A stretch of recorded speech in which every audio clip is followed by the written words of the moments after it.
We, the people of India.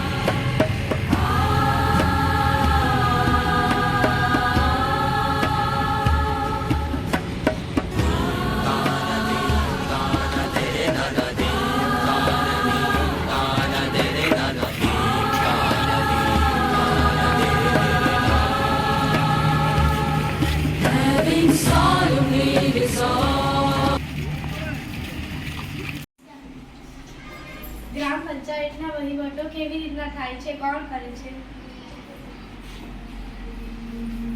જો ગ્રામ પંચાયતમાં ચૂંટાયેલી body હોય, આપણે પાછળ નામ લખેલા છે, એક સરપંચ હોય, એક ઉપ સરપંચ હોય, બાકીના 3000 સુધીની વસ્તી હોય ને તો 8 સભ્યો હોય. આપણે અહીંયા 2281 ની વસ્તી છે. વસ્તી ગણતરી દર 10 વર્ષે થાય.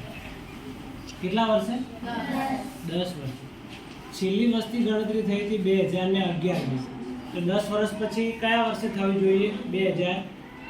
2021 પણ 21 કોરોના નામનો રોગ આવેલો, ખબર ને તમને? થોડું યાદ હશે.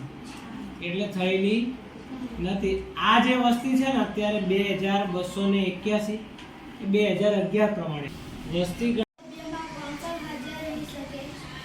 ગ્રામ સભા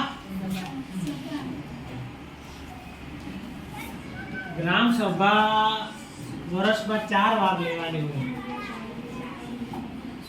જાન્યુઆરી ડિસેમ્બરમાં. 26મી જાન્યુઆરી કે આપણો પ્રજાસત્તાક દિવસ છે. 1લી મે ગુજરાત સ્થાપના દિવસ. 3જી 15મી ઓગસ્ટ આપણો સ્વાતંત્ર્ય દિવસ, બરાબર. 4થું 2 ઓક્ટોબર. 2 ઓક્ટોબર શું છે? ગાંધી બાપુની જન્મ જયંતિ. એમાં કોણ કોણ હાજર રહી શકે? જે ધારો કે આશાપુર ગામ છે, આશાપુર ગામના મતદાર યાદીમાં જેટલા જણાના નામ છે ને, મતદાર યાદીમાં કે જેને વોટ આપવાનો હક છે, મિનિમમ 50, મિનિમમ મતલબ ઓછામાં ઓછા 50 વ્યક્તિથી માંડી જેટલાને હાજર રહેવું હોય એટલા રહી શકે. 50 જણ જો હાજર ના હોય તો ગ્રામ સભા લઈ શકાય નહીં. સરકારશ્રીના નિયમ જો બેવનું સમજાય તો સામાન્ય સભા, ગ્રામ સભા. ગ્રામ સભા અને સામાન્ય સભા કેમ કરવામાં આવે? કે ગામમાં કંઈક તો પ્રશ્ન હોય ને. ધારો કે આ ભાઈ આવે એમ કે મારે ત્યાં નળમાં પાણી નથી આવતું, કે મારે ત્યાં બ્લોક નથી નાખાયેલું. એક દિવસે એનું નિરાકરણ ના આવે ને, અમે એને કહીએ તો અરજી આપી જાય.